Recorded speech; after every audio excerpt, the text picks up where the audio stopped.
Hər vaxtınız xeyir, Vaşinqtondan Amerikanın Səsinin televiziya studiyasında mən Bəxtiyar Zamanovam. Bugün Dünyaya Baxışda izləyəcəksiniz. Amerikada xatirə günü qeyd edilir.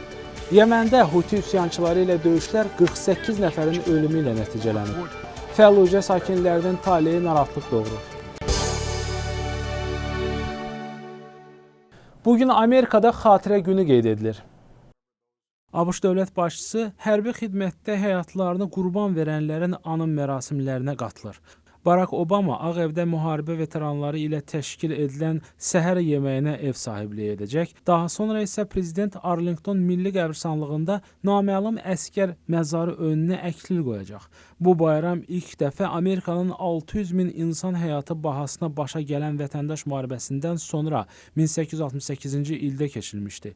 Xatirə günü həm də qeyri-rəsmi olaraq yay mövsümünün açılış rəmzidir.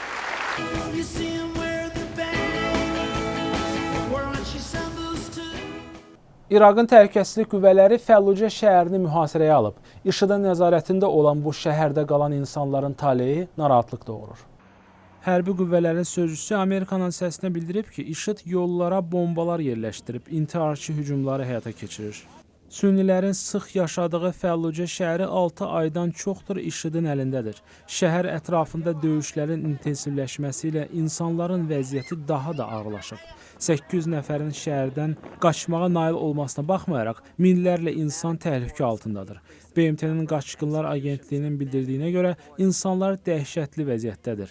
Qrup qaçmaq istəyənlərin qətlə yetirildiyini bildirir. Dünyaya Baxış web xəbər bültenini izləyirsiniz. Bir ilə yaxındır Suriyada itkin düşən Yapon jurnalistinin şəkli bazar günü internet səhifəsinə yerləşdirilib. Çəkiliş tarixi məlum olmayan şəkildə uzun saçları və saqqalı olan Yaponiyalı jurnalist Junpei Yasuda narıncı geyimdə göstərilib. O əlində "Xahiş edirəm mənə yardım edin, bu mənim son şansımdır" yazılmış kağız tutub. Yaponiya mediasının bildirdiyinə görə 42 yaşlı jurnalist keçən ilin iyun ayında Türkiyədən Suriyaya keçdikdən sonra Əl-Qaidə ilə əlaqəsi olan Nusra cəbhəsi qrupu tərəfindən ələ keçirilib. Yaponiyanın Xarici İşlər naziri Fumio Kishida şəklin təhlil edildiyini və orada göstərilən şəxsin çox güman ki, Yasuda olduğunu bildirib. 2004-cü ildə də müstəqil jurnalist kimi İraqa gedən Yasuda Bağdadda girov götürülmüş və Yaponiya hökumətinin apardığı danışıqlardan sonra azad edilmişdi. Suriyanın aparıcı müxalifət qruplarının sülh danışıqlarında vasitəçisi, BMT-nin dəstəklədiyi sülh səylərinin ölkədə uzun zamandır davam edən vətəndaş müharibəsinə siyasi həll tapa bilmədiyi üçün vəzifəsindən istefa verib. Bazar günü yaydığı bəyanatda Məhəmməd Aluş qərarının Rusiya hava qüvvələrinin dəstəyi ilə prezident Bəşar Əl-Əsədi hakimiyyətdə saxlamağa çalışan hökumət qüvvələrinin zorakılıqlarının davam etməsi ilə əlaqədar olduğunu bildirib. Ceyş Əl-İslam üsyançı qrupunun yüksək səviyyəli üzvü olan Aluş, Əsəd rejiminin inadkarlığı və Suriya xalqına qarşı təcavüzkarlığının və bombardmanların davam etdirilməsini vurğulayıb.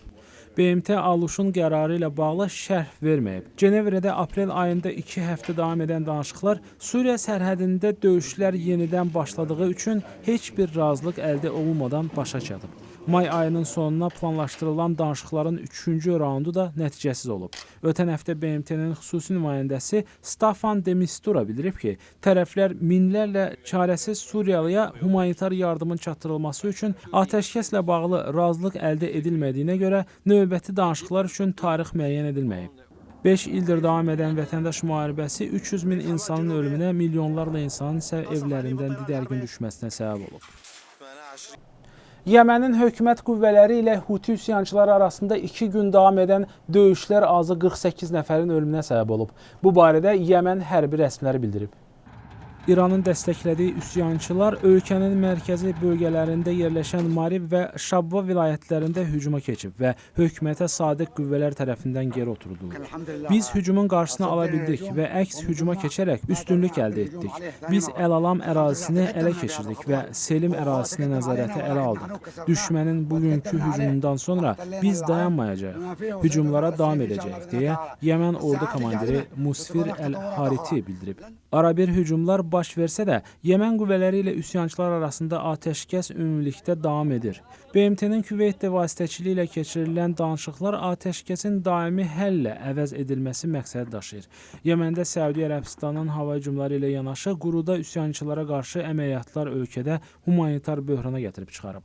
BMT Yemen əhalisinin 80%-nin ərzaq və tibbi yardıma olduqca böyük ehtiyacı olduğunu bildirib. Mühüm xəbər və reportajlarımızı, habelə bloqlarımızı Amerikanın Səsinin web səhifəsində izləyə bilərsiniz. Ünvanımız 3w.amerikanınsesi.org-dur. Vaşinqtondan Amerikanın Səsinin televiziya studiyasından sizə sağollaşıram. Salamat qalın.